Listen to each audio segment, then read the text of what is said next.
दोस्तों, नगीना सांसद चंद्रशेखर आजाद का एक ऑडियो इस वक्त काफी वायरल हो रहा है और ये ऑडियो उनकी कथित एक्स गर्लफ्रेंड रोहिणी घावरी ने वायरल किया है। उन्होंने इस ऑडियो से चंद्रशेखर की मुश्किलों को बढ़ा दिया है क्योंकि वो इसमें कुछ ऐसी बातें कह रहे हैं जिससे उन पर काफी आरोप लग सकते हैं। आप सबसे पहले उस ऑडियो को सुनिए। जो मेरे खिलाफ जाएगा इस इलेक्शन में, वो चाहे कांग्रेस हो चाहे समाजवादी, जो भी मुझे नुकसान पहुंचाने के लिए आएगा, उससे मेरी फिर जो है ना वो सीधे जिंदगी भर के लिए सीधे रहेगी, चाहे मुझे बीजेपी की मदद क्यों ना करनी पड़े बाद में इनकी खाल उतारने के लिए। ये मेरे लिए वो है लास्ट बैटल। इस बैटल में अगर कोई घुस गया मुझे डिस्टर्ब करने के लिए, समाजवादी के लोग प्रयास कर रहे हैं, अगर इसमें कोई घुस गया ना तो फिर मुझसे बुरा नहीं होगा उनके लिए कोई।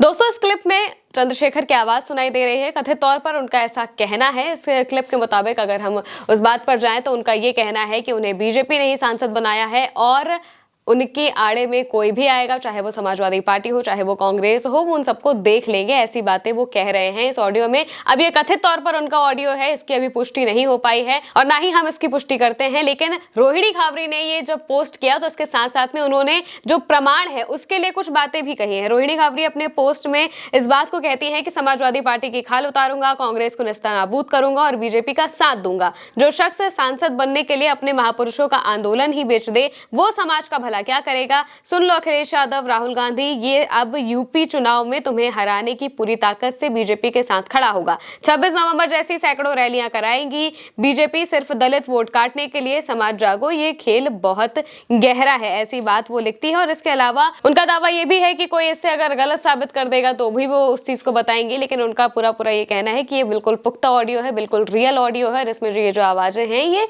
चंद्रशेखर की ही है, उन्होंने ही बोली है। अब रोहिणी और चंद्रशेखर के बीच का विवाद कोई नया विवाद नहीं है, बल्कि ये विवाद काफी वक्त से चलता चला आ रहा है। इससे कुछ वक्त पहले ही जब मायावती ने लखनऊ में रैली की थी, उसके कुछ वक्त बाद ही जो रोहिणी है उन्होंने मायावती को लेकर भी चंद्रशेखर का एक ऑडियो पोस्ट किया था जिसमें वो मायावती को लेकर कुछ टिप्पणी कर रहे थे, टीका टिप्पणी कर रहे थे और वो अच्छी नहीं थी। और इसी वजह से वो रोहिणी ने इसको कहा था कि चंद्रशेखर किसी को भी उल्टा सीधा बोल सकता है या फिर ऐसी बातें कर सकता है। रोहिणी लगातार उन पर आरोप लगाती रही हैं और इसी के तहत उन्होंने ये एक ऑडियो भी वायरल कर दिया है। और इसके साथ साथ में 26 नवंबर को चंद्रशेखर मुजफ्फरपुर में रैली करने वाले हैं, संविधान रैली करने वाले हैं। इससे वो दलित और मुस्लिम जो वोटर्स हैं उनको एकजुट करने की कोशिश करेंगे और इसी पर सेंधमारी करने की जो कोशिश है वो रोहिणी घावरी ने की है। क्योंकि एक तो उन्होंने पहले इस बात को कहा था कि वो भी इस संविधान रैली में शामिल होंगी और इसके लिए उन्हें किसी भी तरीके के आमंत्रण की जरूरत नहीं है। और इससे पहले ही उन्होंने ये ऑडियो पोस्ट कर दिया है जिसमें चंद्रशेखर इस बात को कह रहे हैं कि वो बीजेपी का साथ देंगे।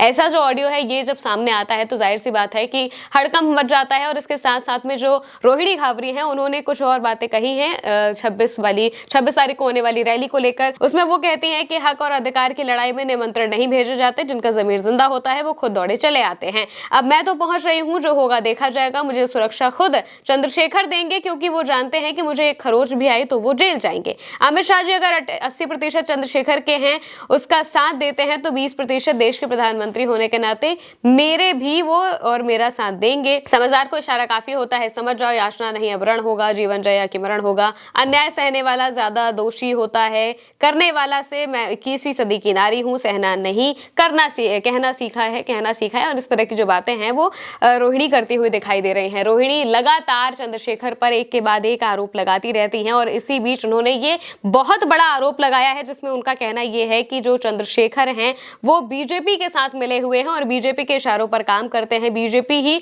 उन्हें दलित वोट बैंक को काटने के लिए उन्हें सामने लाया है और इस तरीके से वो जाहिर सी बात है कि चंद्रशेखर पर लगातार आरोप लगा रही हैं। अभी तक चंद्रशेखर की तरफ से, उनकी टीम की तरफ से या भीम आर्मी की तरफ से, आजाद समाज पार्टी की तरफ से कोई भी बयान इसको लेकर सामने नहीं आया है। ऐसा कहा जा रहा है कि हो सकता है कि चंद्रशेखर आने वाले वक्त में इसे सीधे कोर्ट में जवाब दें इसका। और जाहिर सी बात है कि वो इस बात को कह रहे हैं कि ये सारी जो चीजें हैं ये झूठी हैं और ये फेक हैं, बनाई गई हैं, एआई से बनाई जा सकती है या फिर दूसरी जो चीजें हैं उनसे बनाने की बात वो कहते आए हैं। और अब जब ये ऑडियो सामने आया है तो जाहिर सी बात है कि इस पर सवाल उठ रहे हैं। इस पर अभी तक कोई जवाब नहीं दिया गया है। जवाब की इच्छा हर कोई जानना चाहता है। 26 तारीख को रैली होगी, इस रैली में हो सकता है कि चंद्रशेखर आजाद कुछ बड़ी बातें कहें और हो सकता है कि इस मामले को भी एड्रेस करें। लेकिन रोहिणी का ऐसा दावा है कि वो इस रैली में आएंगी। इससे पहले उन्होंने जहर खाने की बात कही थी, हालांकि ऐसा उन्होंने नहीं किया था। अब रैली को लेकर क्लियर नहीं है कि वो आएंगी या फिर नहीं आएंगी। अगर आएंगी आएंगी तो वो भी खबर हम आपके साथ जरूर साझा करेंगे। अगर रोहिणी के बारे में बात करें तो उन्होंने ये भी कहा है कि